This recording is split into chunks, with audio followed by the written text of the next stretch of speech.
ahead, Stephen. Okay, well, thank you. I'm Stephen Miller. I'm going to facilitate this. The noise stays a little bit low here at the airport. I'm a professor director of the Cybersecurity Center of Excellence at Eastern New Mexico University-Ruidoso and a co-PI for the National Cybersecurity Training and Education Center. So we'll go ahead to the next slide, Mike. So today we're going to learn about other centers, other ATE centers, and the impact of cybersecurity across different disciplines. So we have Geotech Center, Vince Donato, I hope I pronounced your names right, the InnovATEBio National Biotech Education Center, and that's Linnea Fletcher, Dr. Fletcher, and then Nano Technology Education Center, Jared Ashcroft, and the National Center for Supply Chain Automation, Bob Sapolsky. So what we're going to do, we'll have an introduction. I'm going to just let each one of the center directors go ahead and go over their center, and then we'll get into asking some questions related to cybersecurity. So go ahead, Vince, you can take it from here. Okay. Yeah, let me tell you a little bit about the Geotech Center. We've been around for more than 12 years. I don't remember exactly because we started actually down in Texas. And then after the first go around of grants, we moved the center to Kentucky. And that's where it's been ever since. And so some of the things that we do is we are the owners of the developers, the updaters of the Geotechnology Competency Model, what we refer to as the GTCM. So we write the standards for the U.S. Department of Labor for geospatial technology.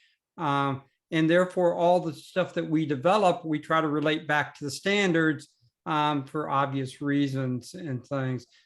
We have things like program assessment tools that people can use, personal assessment tools where you can see where you're at in understanding the technology. And these tools do evolve and change as the GTCM changes. We've written lots of model courses, concept modules. We're working on contextualizing courses into making them smaller modules that can be assembled into a full class. That's one of the things we're working on in the new grant that we recently got funded with. And the other thing that we do a lot of is professional development. And so I have to throw a sales pitch in. That's just the way I am. And so we will be having the GeoEd Conference 22. It'll be a virtual conference this year. Hopefully next year we'll be back in person. And on June 6th, we will have workshops, including mapping of the Ukraine. We'll have a regular type of conference on June 7th through the 9th. And on June 10th, we will have workshops again. And one of those workshops will be doing Python using notebooks, one that I'm actually putting on. And you can see some of the other things we do, such as GIS Day, Earth Observation Day, working with other centers, creating maps for other centers, and so on and so forth. So that gives you a little bit of an idea of what the Geotech Center does. As I said, we've been around for quite a few years.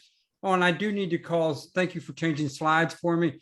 Do need to call to your attention, we are just about to launch a geospatial technology certification program, which will be both for high school teachers and college faculty members. And we're also just about to launch a National Geospatial Technology Honor Society, which doesn't exist at this moment. So those are our two newest things that are coming down the pipe.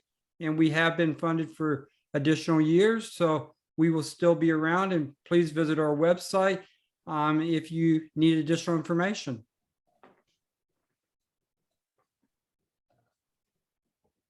Hi. So go ahead. Well, we're going to go on to the next. Okay. So I'm Linnea Fletcher, and I'm the executive director for InnovATEBio, which is the Biotechnology Educational Center. And it was built on BioLink, which was funded for about 20 years. And we are now in our third year. I'll tell you a little bit about us. So we represent at least 134 biotech programs across the nation, and each one of those programs has a page at our website. So if you want to learn about all the individual programs in the nation, you can go to our website. We also have 86 industrial advisory boards associated with those programs, besides the fact that we have our own national advisory board. We foster biotechnology ATE grants. And in fact, this past spring, each one of them got to present to the community. So we do a lot of hosting of our grantees as well as help them with grants. We now have, let's see, it's hard for me to, there we see, 750 employers have hired our students across the nation, and you can actually see how that has impacted economies, because one thing we do like to focus on is the economic development combined with education. So many of our community colleges have incubators. I have an incubator at Austin Community College where my students work, from both high school, community college, and even articulated partners at the 4-year level. So I wanted to mention a little bit about how cyber affects all our areas. So if you go on to the next slide. So I thought this was a really interesting figure I found, and I want you to realize I didn't make this figure. I can actually give you the reference. It was in Frontiers in Bioengineering and Biotechnology, a call for cooperation, and now they're calling it cyber biosecurity. And this is one of the hot areas in biotechnology. As you can see, automation hacking is important. If you think about essentially all of the equipment that's involved in biotech, genetic treatments, all that data that's being generated. If you think about that, that's important for personalized medicine. And that data, it has to be secured. Patient portals, medical management software. There's other data that's being used to create drugs. If you did not realize it, AI is now really important, both in drug creation.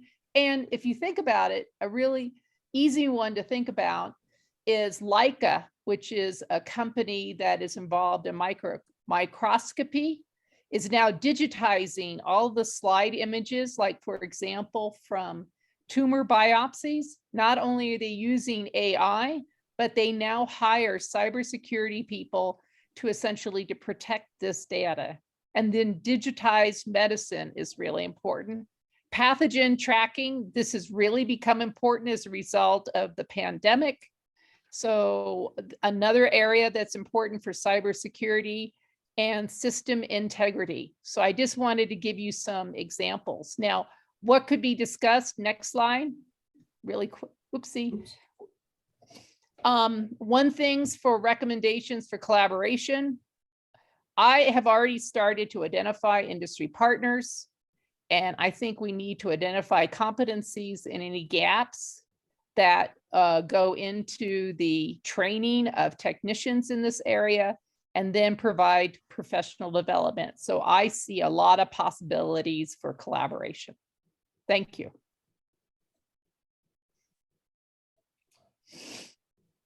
Hi, I'm Jared Ashcroft. I'm the PI for the Nano Technology Education Center. I mean, basically what we do is we're trying to support technical education programs at community colleges in micro nanotech. I mean, a big one right now is in semiconductor industry, but also we do nanobiotech, nanophotonics materials. And I think, at least in terms of cybersecurity, one of our big, goals is the Internet of Things, and how are these devices talking to one another, and really working with cybersecurity and figuring out, like, all right, if we have a sensor, how can we make sure it doesn't get hacked? How can we make sure that they're safe as possible? So I'm really looking forward to having conversations with the Cybersecurity National Center and all the national centers, and it'll be a great discussion today.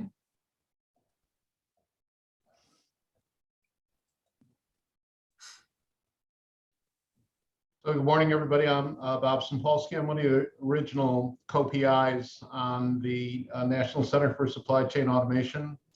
We were originally funded in 2011. The grant has always been hosted at Norco College in California with Kevin Fleming as the PI. Co-PIs at Oakton in Illinois, another one at Sinclair in Ohio, Sinclair Community College in Ohio, and Tacoma in Washington. And actually, Vince was involved with our effort early on as well. The argument always was that even if manufacturing of products was moving outside the country, consumers continued to demand that they be shipped to their door. And so even for goods that were manufactured offshore, they needed to flow through a supply chain. The center's early research identified the need for an academic survey text that could be used for an entry-level class in the area, because by and large, the students were uninformed as to the opportunities. And so I ended up being the editor of a e-text called the Introduction to the Automated Warehouse that identifies the equipment used in the industry, as well as the skill sets that supply chain technicians needed to be successful in the warehouse. Beyond that, the center formulated a 2-year degree program, and we distribute these things through our website. You can see the links. This is actually the landing page of our site. However, the 2-year program was kind of limited to electromechanical strategies, mechanics, electronics, microprocessors, hydraulics, and pneumatics, and was slow to recognize the emerging need to talk about the networks that the collaborating robotics were having in these that these robots were collaborating over in these distribution centers. By 2014, though, the Manufacturing Skills Standard Council, at our center's urging, proposed a industry certificate entitled the Certified Technician Supply Chain Automation. And that, I think, very wisely anticipated the impact of the Internet of Things environments that was emerging. It required technicians to be knowledgeable of the installation, maintenance, and repair of computer networks, how to replace and test the operations of programmable logic control units that communicate over wireless Ethernet configurations, and maintain and support machine vision and sensor systems necessary for barcode and RFID-based inventory. This helped motivate the center to update the 2-year curriculum as well as the e-text. And I'll cut to the chase. I was successful in lobbying the group that cybersecurity had to be included as a topic, because once we went out onto the networks, it was very clear examples of things like Stuxnet demonstrated the vulnerability that many manufacturers had in these environments. So we added courses that addressed not only autonomous mobile robots, but also networking and cybersecurity. The robotics material was contributed by a group headed by Patricia Katsaros of Locust Robotics. Discussion of networks were contributed by John Sands of Moraine Valley Community College in Illinois. And the cybersecurity was contributed by John Romero of the Texas A&M Cybersecurity Center.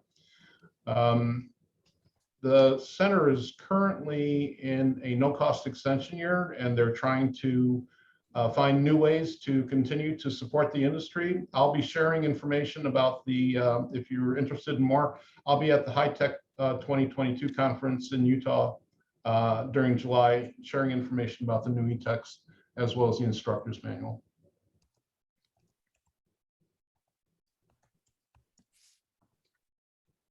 Definitely sounds like there's a lot of cybersecurity related opportunities that you all have covered. So we have a few questions that I had sent to the panel earlier.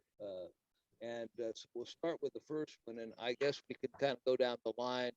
Maybe we'll go backwards. We'll let Bob address the first question. So why is cybersecurity vital in all disciplines from your perspective and from your center?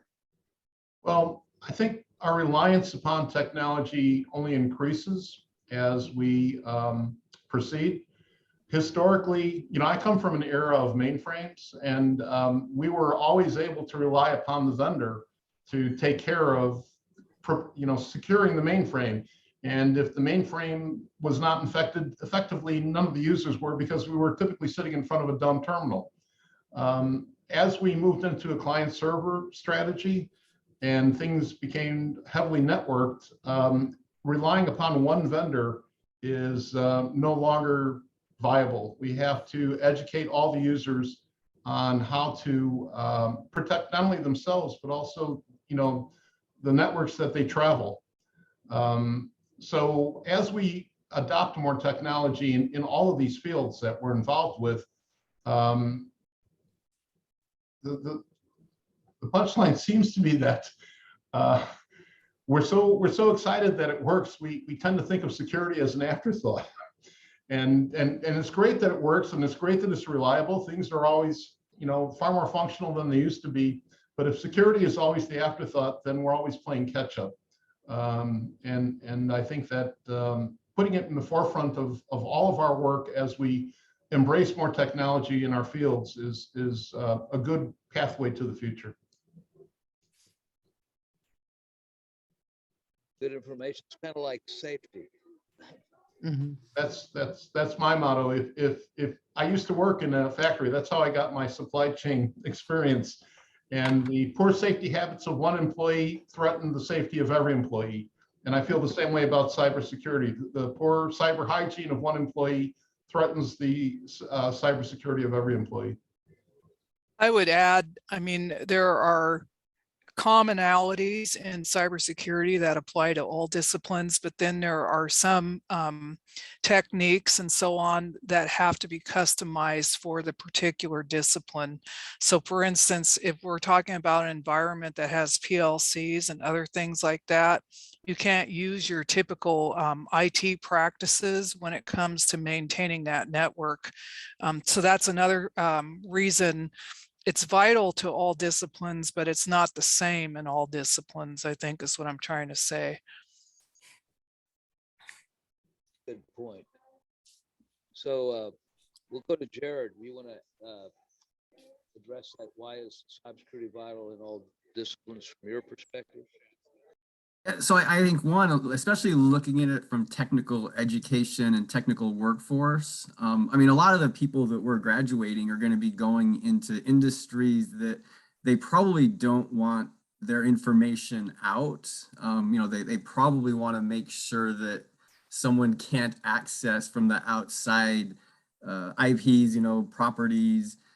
So I think that the technicians have just got to understand, and we need to teach them, how do we be as safe as we possibly can with the data that we're generating, and how do we make sure that people are not able to access information that your companies probably do not want people from the outside to get. So I think being able to embed in cybersecurity principles within our curriculum to help our students understand that is a huge help. And then on for at least micro nano's sake, again, there's going to be sensors, and there's going to be, things that people can hack into, or people that can do, and just having at least a fundamental understanding of when does it not look right? When does it look like something kind of shady is going on? So at least you can recognize it, I think, is going to be really, really helpful. But I think at least for a practical standpoint, making sure that we're sending our students and that they understand how to protect the information that the industries that we're supporting doesn't want out there, and making our cyber as secure as possible is just really important for them to understand.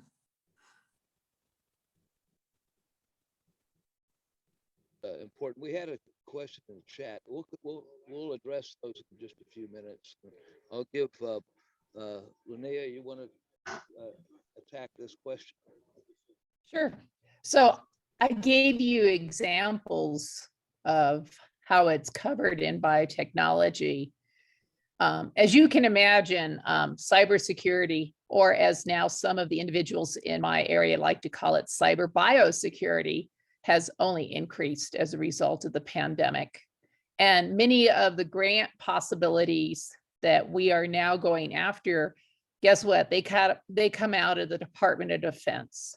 So the Department of Defense feels biotechnology and security are extremely important. So I'll give you a good example. Biden has a pacemaker. When he became president, one of the #1 things they thought about was they had to make sure his pacemaker couldn't be hacked. And actually, a batch of pacemakers, about 400 of them, were recalled several years ago because they could get hacked. Russ Reed, who's working in medical devices, is heavily involved in this area. So we have been teaching our students this in many programs, but it's a little bit haphazard. And I really could use a little bit more help with this from Corinne and the group and others, because I feel like we need to, I think there could be standards that go across all the centers and technologies. And then I think there could be standards that are applicable to each one of our centers. But I know that people from cybersecurity areas and programs are being hired in biotech, and then companies are training them more specifically concerning what that company needs. So I see everything in biotech as being something that can be threatened because it's automated, it has sensors, and the amount of data that's being accumulated as a result of biotech and its emerging technologies is growing, not decreasing. And personalized medicine is only going to increase, not decrease. Okay, well, thank you. Just one resource that you all might consider in all the centers is InfraGard. It's an FBI nonprofit organization. You could join InfraGard. Houston has the biggest InfraGard membership, and I actually belong to the healthcare InfraGard there at the medical center, along with oil and gas and others. But that is a topic that comes up quite a bit. Is these Bluetooth devices and devices like defibrillators and whatnot, and the potential of being hacked and those things. And then, so that's a very good point that you bring up on that. So, I just want to say that we are going to have a biotech workforce summit next June, and we're inviting you because Great. cybersecurity is going to be a big topic. Great, thank you. And Vince, you want to address that question? Yes. So let me give you some examples as my way of addressing this question. So there's a sub area of geospatial, and just to make sure everybody knows, we're talking about digital maps, basically, called Geo Intelligence. And when you typically hear Geo Intelligence, you normally think about the military use of intelligence, but it really is corporate use of intelligence. For example, Starbucks, McDonald's, movie chains have all written algorithms that look at public data and decide where to locate their next restaurant. So it's really not protecting the data as much as it is protecting the algorithms that they use to determine how they can be profitable. And some of these algorithms have been quite good because obviously some of these chains, you never see a closed restaurant of this one unless they build a new restaurant and things like that. So, but then there's also the whole defense side, using remote sensed imagery and trying to determine what's going on and using AI to make these determinations. But again, it's the AI that is more important than the data, because the data can be seen on lots of imagery that's out there, but it's how you interpret the data that is so much more critical there. So 2 geointelligence ones. One that's happening right now is what's going on in the Ukraine. Geospatial technology has constantly been trying to make citizen mappers. We all do this. We use it in Google Maps when we go to a restaurant and we do a review, or we use it in something called OpenStreetMap. I mapped my whole neighborhood on where there were sidewalks and where there wasn't sidewalks, so people who go out to walk to get exercise knew where to go walk, for example. It was completely open source. People were doing this in the Ukraine saying like this road is closed because of what's going on, and giving advantages to the foes here because they were getting instant, almost immediate mapping done. So again, this is a cybersecurity issue. And so like OpenStreetMap has asked people in the Ukraine to quit mapping their community at this time because it was actually hurting them by trying to give this information to the general population. And let me choose one more here for you. And that is what data you map.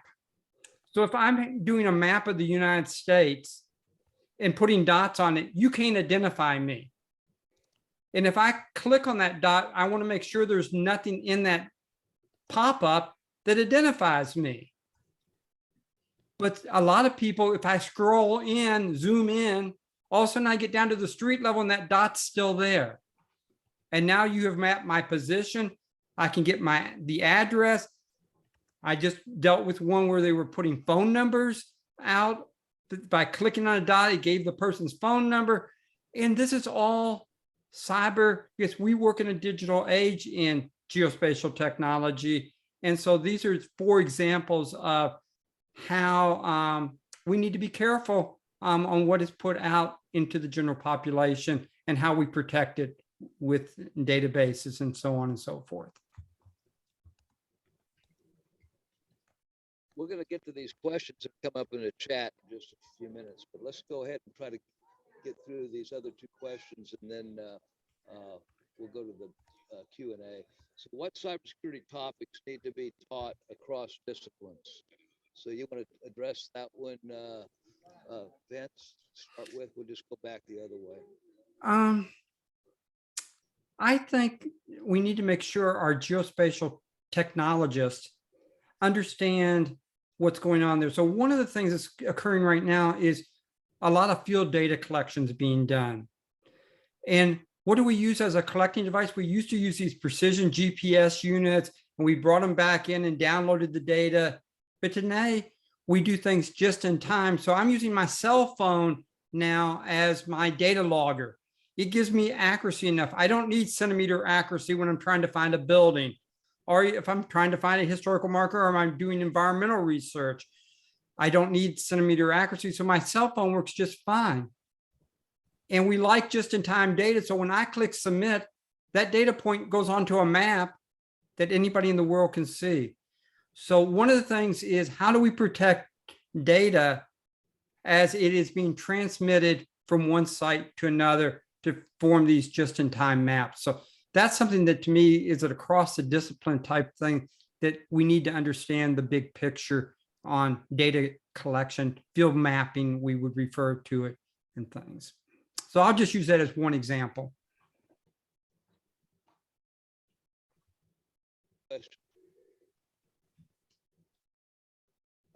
What cybersecurity topics need to be taught in your discipline or across your discipline?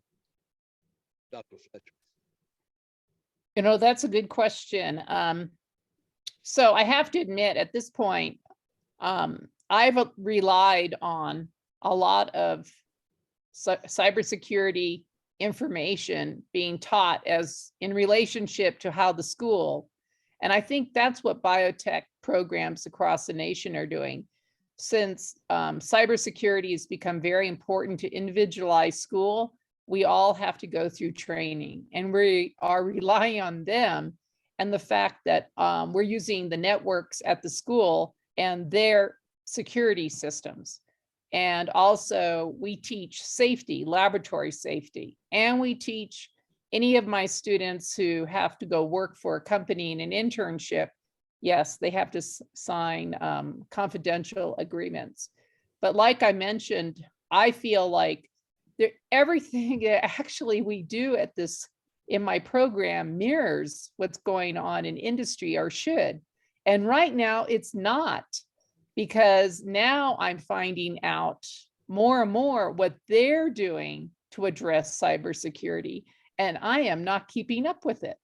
And it's really hard to do that because I don't know some of the basic parameters for cybersecurity that the industry has. And even the industry doesn't necessarily have these basic parameters across the board. So I need some help in that area. So outside of me going through a cybersecurity program, I need to know what the basic parameters are that a practitioner is doing on the job. And I've started collecting that information. So I'm hoping in partnership with you guys that I could gain more of this information. But if you saw from my chart, essentially it's everywhere in biotech. Everything is being digitized. Everything is being automated. I mean, there isn't one area that is not involved with this type of information. Jared, you have, can you answer the question? What cybersecurity topics need to be taught across your district? No, and I think that's a great question. And I'm kind of in Linnea's boat too. It's like, all right, what should we be teaching in our technical education programs in cybersecurity? Yeah. And I'm really happy that we have a cybersecurity center, because we're going to really be relying on you to tell us a lot of this. At our last business industry leadership team meeting, while we were going over the KSAs, the knowledge, skills, and abilities, we probably had half of the industry people were talking at least somewhat about cybersecurity and how important it was. And, you know, we would ask them, well, what do you want us to teach? And our industry was like, oh, I don't know. You know, basic, how do you recognize that that there's an attack? You know, like if you get an email that looks suspicious, make sure to recognize it and report it. You know, kind of those basic things that I think all of us should kind of know and be taught about. But then what's the specific micro nanotech cybersecurity that we should be aware of and that our students should be aware of? And, you know, I wish I could answer that question with 100% confidence, but none of us in the Micro Nanotech Education Center are cybersecurity experts. And this is why it's really important that we're able to collaborate with you and partner with you so that we can start sending our educators to your guys' workshop, and maybe we can get a better feel for what cybersecurity topics we need to be discussing, like overall from you. Because right now, other than saying, you know, look, basic cybersecurity of recognizing when something's going wrong and who to report it to, I'm not 100% sure of what exactly the topics that we should be focused on, or even how to teach them, because that's I'm about as worthless whenever it comes to IT as you can possibly imagine. Like, you want to know how to do nanobioconjugates and semiconductors, I'm there for you. You want to know how to do cybersecurity, we really need the help. You know, so I'm hoping that that's what can come from this, is that we can start really getting help on how do we do this properly within our programs. So, And just let me say, I know, Corinne, you're going to jump in. I can help with pulling in industry individuals from biotech who are doing this and determining that. But I think it should be done in combination with you, Corinne. So just to clarify, so there are basic skills that every employee should have regardless of the discipline they're in. Then there are things that are unique to each discipline. Now, when it comes to actually securing the devices, I would not expect that graduates from your program would be responsible for that. I can tell you we have a similar model with our industrial control system security. And this is addressing an issue in the refineries and elsewhere where we have operators and we have IT. And the operators didn't really grasp anything about cyber, and the IT doesn't really know anything about how the operations work. The way this is resolved, because the actual configuring and securing of the devices is left to a technical person to do that, it's necessary for them to understand what the impact on that particular network would be if they applied common IT practices. So we developed a course for our cyber people, but we're also doing training for engineers in cybersecurity so that they also understand from their perspective and within their job what they need to know. A lot of the attacks are low tech. So you talk your way in, or you drop a USB in the parking lot, or you email somebody, and it doesn't really take a lot of technology. Then there's things that are like unique, like maybe there's a protocol like Modbus or something that's used in ICS that's incredibly vulnerable because when it was created, they didn't think about security. And so those things are unique. So like if you're using specific sensors or a way to communicate, like for instance, with artificial limbs, things like that, that can be intercepted. That's things that the worker would need to know about that possibility. I think the security part would lay with the technician, the cyber technician. So a lot of that can be trained through simulation, and like we are going to talk about later is the cyber ranges are a Yeah. good environment to test that. But it's cross training Yeah, between it the is. disciplines is what it comes down to. Exactly. In fact, when I worked with Exxon, we basically trained our IT, our engineers, and our operators in the refineries, the chemical plants, and the pipeline systems. So they all knew what that the business, basically. That was the key thing. You got to know the business. And do you mind if I just add one thing? So our school provides cybersecurity training to all faculty and staff because we're networked into the school, and all my equipment is networked. But there is no training for students except in the cybersecurity program, and we do have one. And I realized with this discussion, this is what my students need. A very interesting approach that my school has when essentially they go in, if they see any of our computers, the software is too old, they just disconnect us. They don't bother to train us on new software. So if you really, I'll tell you something really interesting. So my equipment now goes out of date, not because of the equipment, but because of the software. The Windows is no longer supported by IT and security. So then I have to buy a new HPLC to get new software and security. Well, I can tell you in this training, I mean, that's pretty basic that they do for at least what we do. And there are other aspects that really aren't, they don't really talk about. For instance, one of the easiest things to do, I don't know how many offices I've gone by where the screen is facing the window. And you don't need to be hacking into anything. You can just stand outside the window and see what's on the screen. And so there's things like that. So yes, you're right. I mean, we do have courses available. We have training. There are modules available at Clark.Center that address a lot of the different disciplines. So there's, curriculum available to incorporate into your classes. Then also the NCyTE Center is doing training for faculty in different disciplines. So we're doing discipline-specific training.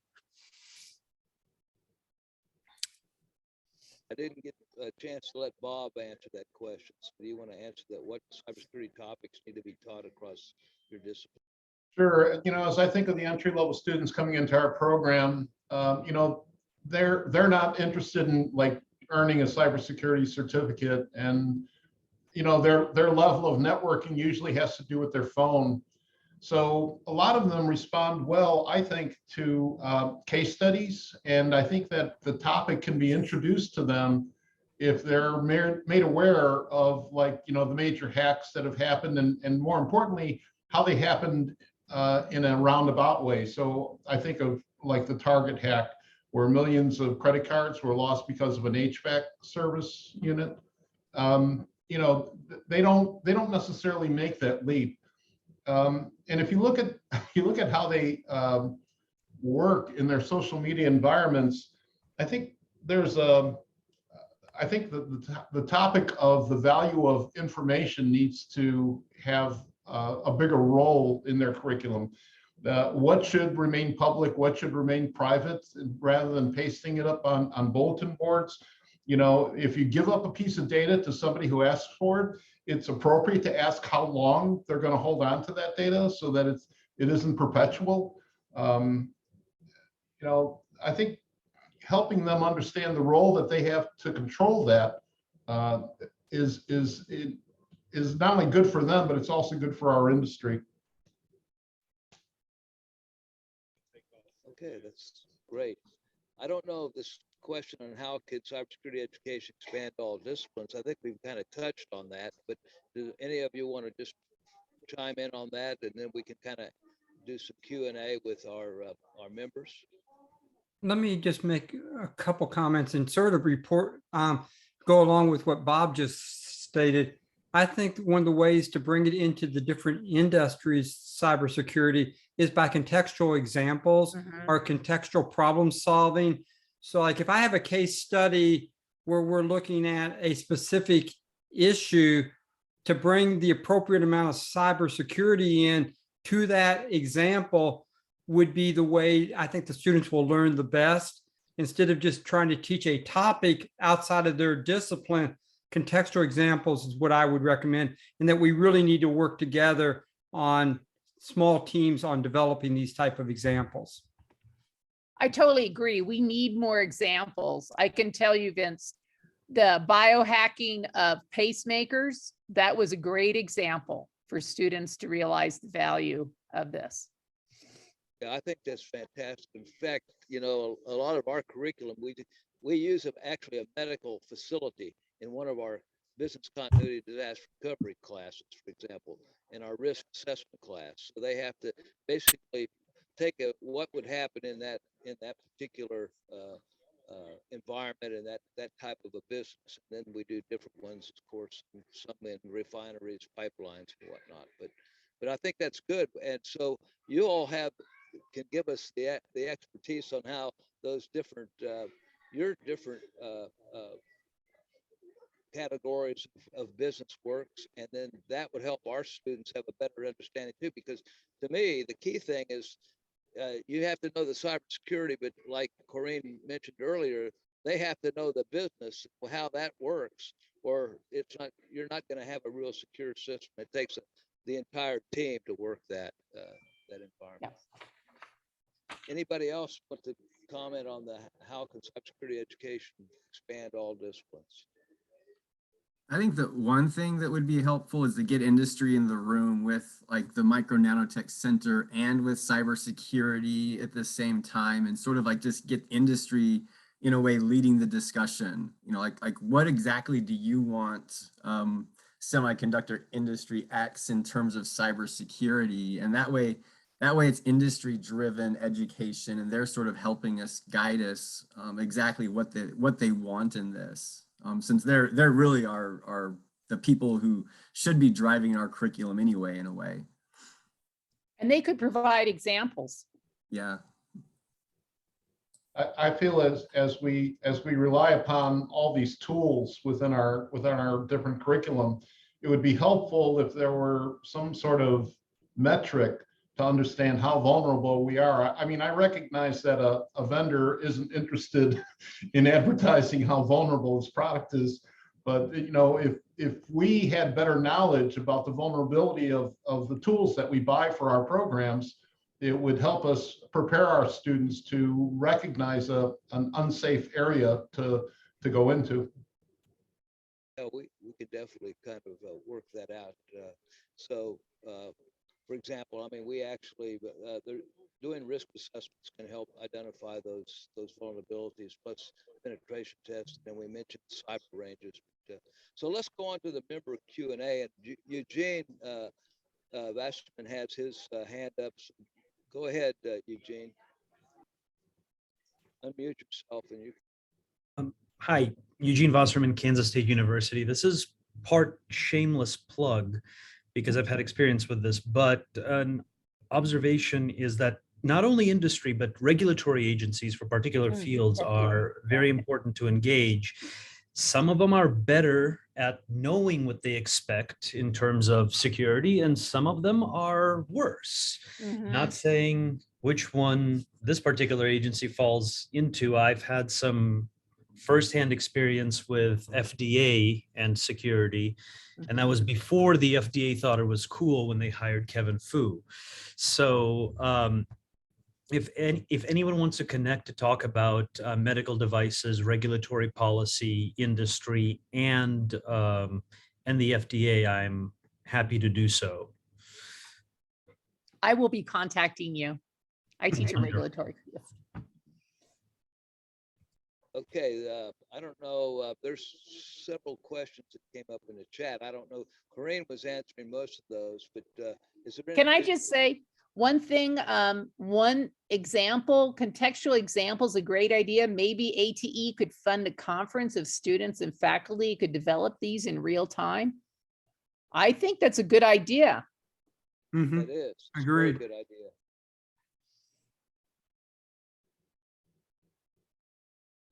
Oh, okay. Any, if anyone has a question for our panel, go ahead and just unmute yourself and ask the question.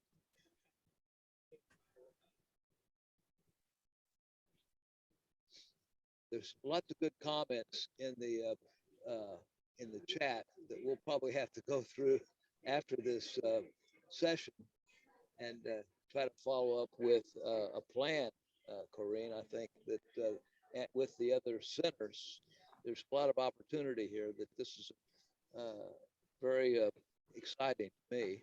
And so any other comments? Costas, you want to chime in? I like your perspective on these things. Let me just throw out one thing. Maybe this would be the conference I like as a great idea. So maybe this would be something to go back to ATE and say, how about funding a supplemental grant to one of these institutions asked to put on this type of an event, and maybe put it on regionally so that we get new people and not just people that we see every time we go to meetings and things like that. So maybe to have more than one that is asking us for supplemental funding to do something like this. Great idea. Yeah. Stephen, thanks for calling on me. Since I represent NCyTE in some industry discussions as well, I think industry has a key role to play. From industry's perspective, they don't care if we're kind of cannibalized or separated by cybersecurity and microtechnology and so on and so forth.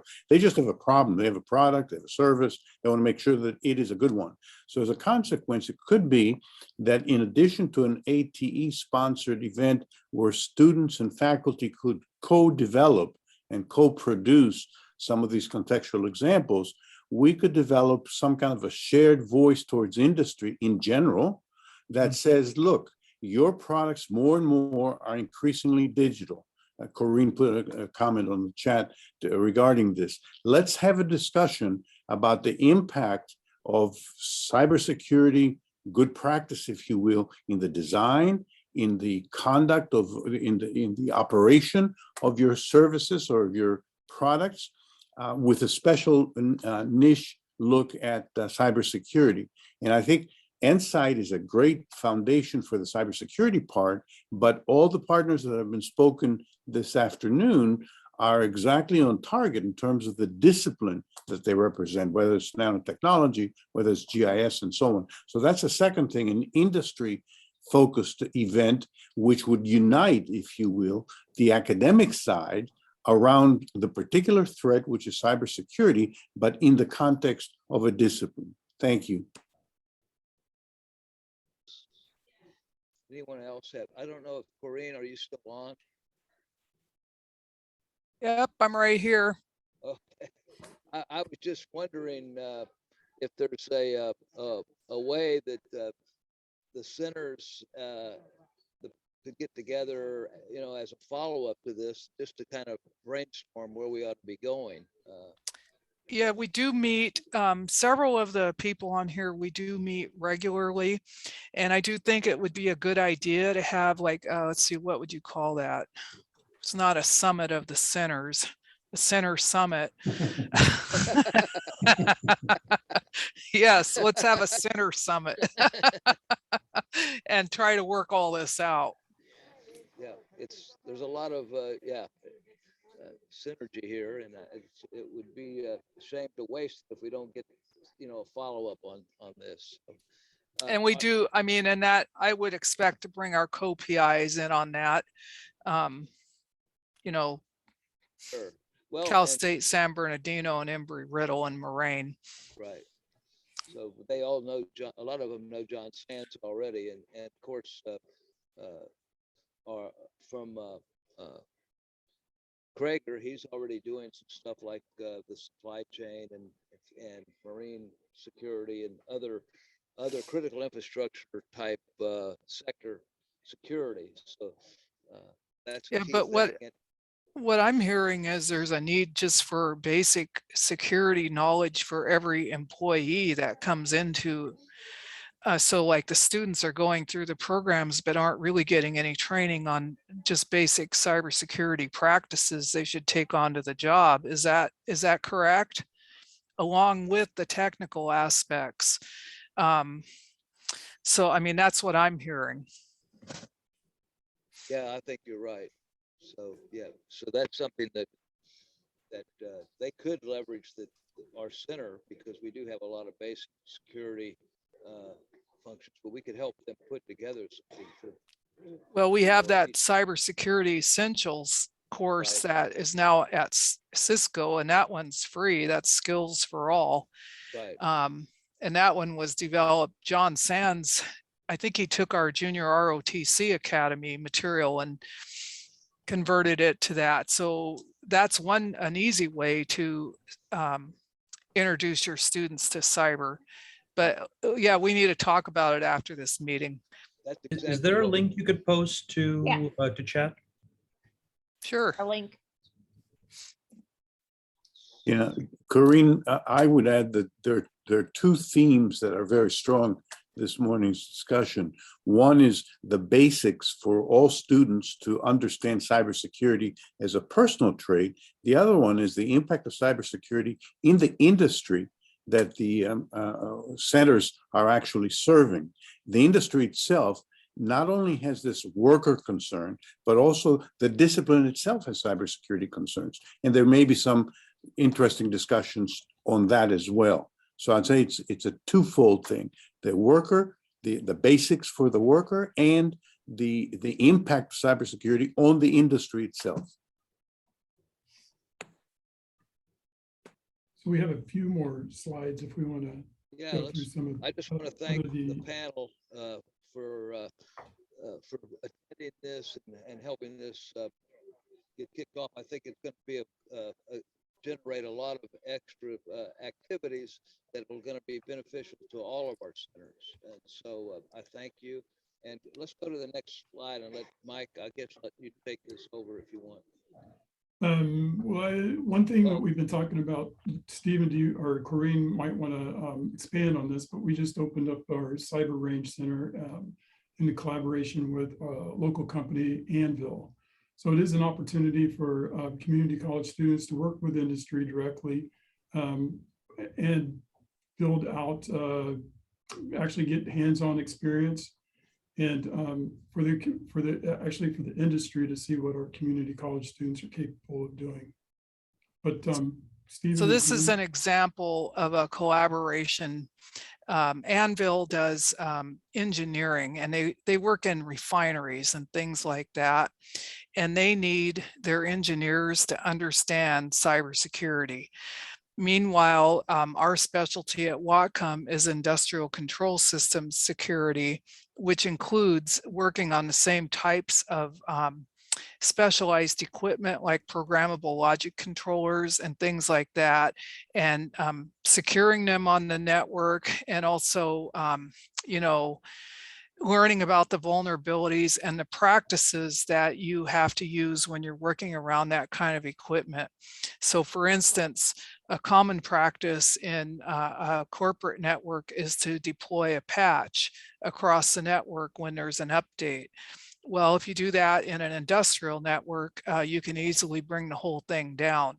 And so there are differences between these types of networks. And so this is a way for our students who designed the network and specified the equipment and presented on it to work with the Anvil engineers and provide training to Anvil. And the students are benefiting by getting this experience and also working with the engineers on specific problems they may have. Somebody brought up vendors, and I have to tell you that's one of the most common ways to break into a network is through the vendor tool, vendor applications and so on. So anyways, that's kind of an example. This is a physical center that we just opened on Wednesday. We did a ribbon cutting, but it does give everybody an opportunity to actually work together versus just talk about it.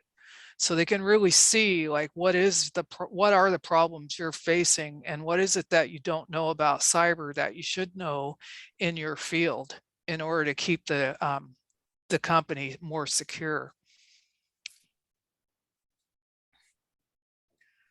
And then we wanted, something we already touched on is the Center curriculum that's available out there.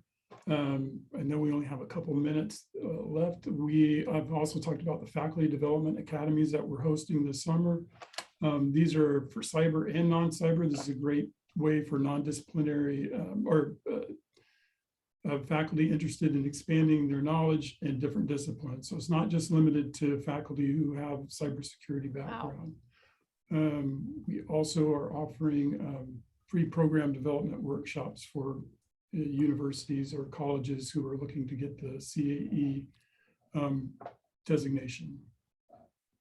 I'm kind of rushing through that. I also want to point out we have speaking of vehicle to everything technologies, or another technology that could be hacked is in the automobiles. This is going to be held at the Mall of America. This is a STEAM event this summer. It's going to be between August 10th. Well, our faculty development workshop will be on August 10th and August 14th. It's an all-day workshop, but there will be many more activities available there as well. I encourage you to go out and check that out. And I'm also going to send out this PowerPoint presentation with all the links in it, so you'll have the ability to check it out. Eugene, do you have a question? You're muted. Go ahead, Eugene. I have a comment, and even if people don't agree with it, please, I urge everyone to not use cyber as a noun.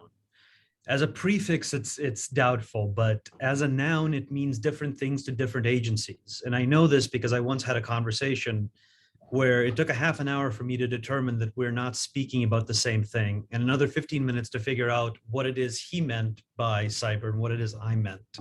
I really encourage you to think twice about using it as a noun. Thank you, Eugene. Anybody else have any comments or questions? This is excellent. Is that all you had, Mike? Let's see. Next membership meeting is going to be YouTube curriculum, cybersecurity and critical infrastructures. Please attend that. Philip Krager will be presenting on that one. And he's going to go over not only what we have critical infrastructures, but he'll also go over some of the Clark.Center materials. Let's see. And with July membership meeting, we're going to have an information session on the faculty academy information sessions that we're providing over the summer. And that is, you can register for that on NCyTE.net. And then so I do want to encourage anybody on here who is not a member of NCyTE, you can be your institution can be a member. That way you'll be getting our newsletter and any information about training and other things that's available. So you don't have to have a cybersecurity program to be a member institution.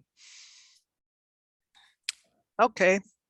All right. And then I'm going to put the link here in the web and in chat in just a second. And then our final slide is going to be thank you for attending. Please, join us on any one of these social medias, and then we will. We encourage you to get out because we have a lot of fresh content that's coming out. there's something that's coming out once a week, and that's pretty much all I have. And I also want to thank our panelists. We really appreciate you making the time to come here and share your information with us. And it also established some pretty good connections for us. And this is the whole point of this center, is we would like to collaborate with as many different centers as possible, and not just, focus on cybersecurity as its own discipline, because we understand that it belongs in every discipline. So thank you very much. Thank you thank you everybody for attending. Thank you, Stephen, for hosting. It was a great discussion, and we'll send out the PowerPoint with all the links attached in that. There's a link for this recording for those who didn't see it. And we'll have the recording posted. It'll be on the web if you want to go back and review any of this material. Thank you. Thank I'm gonna you. go catch a plane. All right. Okay, bye. I hope you make it, Stephen. Thank you very much for this interesting discussion. Everybody. Bye. Thank you. Thank you. Bye.